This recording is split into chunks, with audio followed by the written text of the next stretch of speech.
Okay, good, that's half of you. Outsourcing means that they're sending American jobs to other countries. I'll give you an example. These big corporations are training Indian people in New Delhi how to speak with a Texas accent. So when you call up, you see something on TV you want to order, or in a catalog it says call this toll-free number, or you want to make an appointment for an appliance repairman to come out of your house and put a new motor in your dryer or something. When you call up, they say, "Howdy, ma'am, how y'all doing?" Because they've taught these guys in Pakistan and India how to speak with a Texas accent. "How can we hip you?" It only rings 3 times, and they pick it up in New Delhi, India, and they take this order.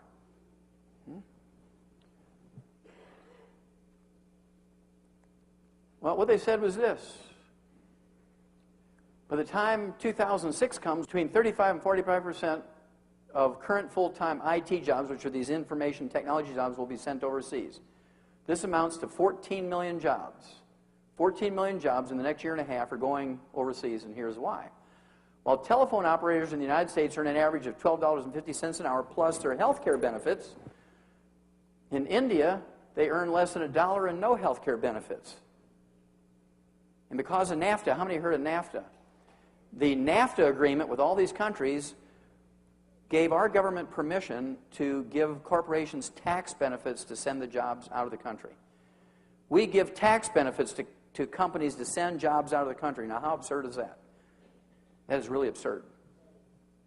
It's absolutely criminal, right? Now it says payroll clerks in Asian nation take home less than $2 an hour and no health benefits, and their counterparts in this country averages $15.17 an hour with health benefits. So as health benefits climb and companies don't want to pay them anymore, they start outsourcing the jobs to countries that don't have health benefits. And what happens to the people who are here left in the United States? Well, they still have to pay for their health care.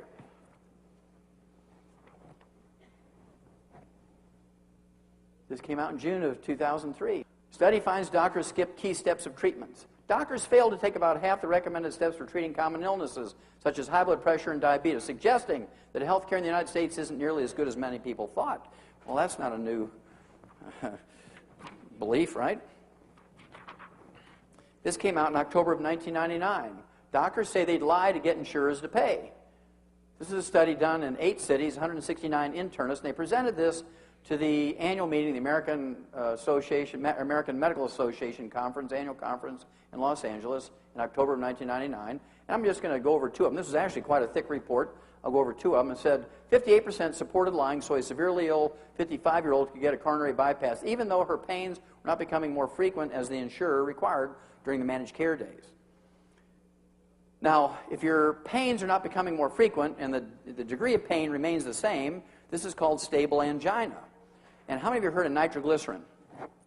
Yeah, for 30, 50 cents treatment, you can put a nitro tab under your tablet. It may cost you $6 to $10 a month to deal with the pain. And as long as the frequency is the same, the pain level is the same, you can do that forever. And also, how many of you heard of Dean Ornish?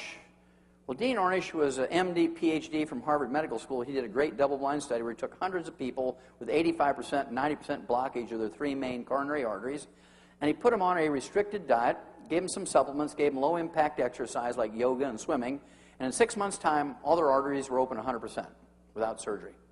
This was impossible according to surgeons. The only way to deal with blocked arteries in the heart is to do a bypass, right? There's no way you can do that with diet and exercise and supplements. And so they made him do it again. Another double-blind study worked, results exactly the same. Well, what a doctor should say today when somebody comes to them with angina, stable angina, say, look, let's get on a Dean Ornish program. It's actually going to cut your food bill in half.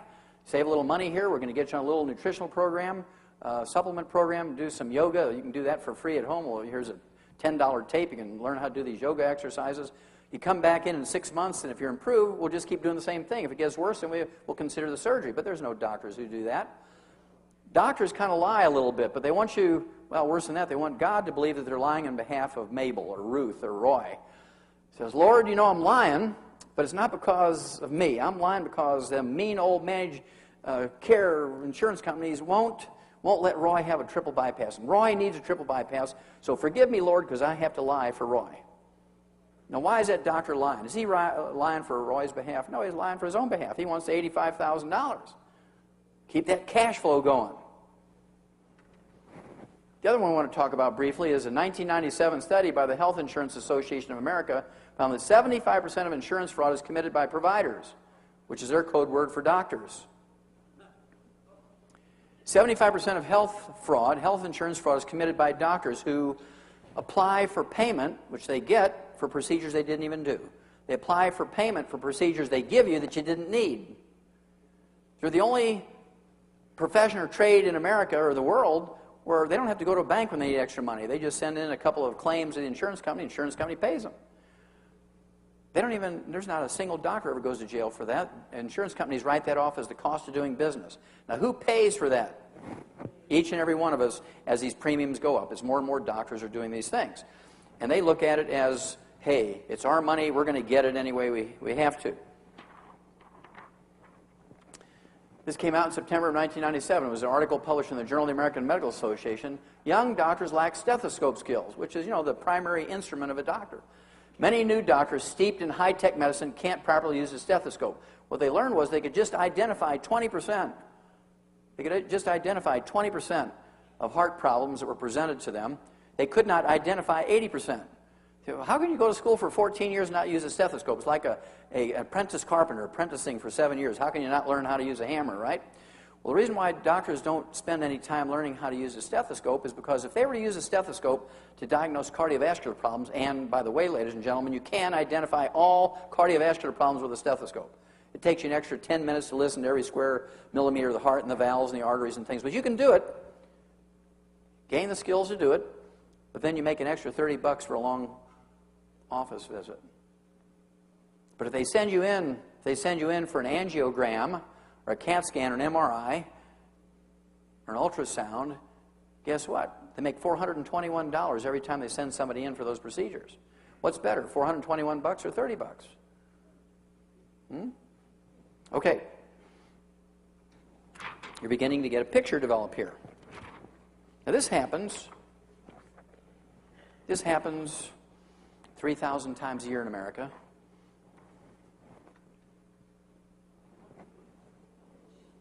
Mildred C. Clark, 86 years old, was found cold, stiff, and blue on her apartment floor. And the apartment manager got scared because he thought she was dead, so he called the paramedics, and they examined her. Yeah, she's dead. And so they called the coroner. He came out. Yeah, she's dead. So they put her in a body bag and shipped her to the Albany, New York Medical Center, which was associated with a medical school there in upstate New York. And so they sent an intern down to do the final exam before they wrote a death certificate on her, because you can't do an autopsy on somebody until they've had a death certificate. So he examines her, and he probably just closed his eye. He'd probably never seen a dead body by himself, right? So well, everybody else says she's dead, so he writes this death certificate. And they take her down to the morgue, and they strip her naked, take a pressure hose, blow all her makeup and gunk off her body, put her wet, naked body into the body bag, and they put her in a freezer for 90 minutes until the medical examiner and the pathologist get there to do the autopsy. 90 minutes after being in the freezer, they wheel her out and zip open the body bag, and Mildred C. Clark, 86 years old, sits up. She says, "Thank God you found me. It was cold and dark in there, and I didn't know where I was."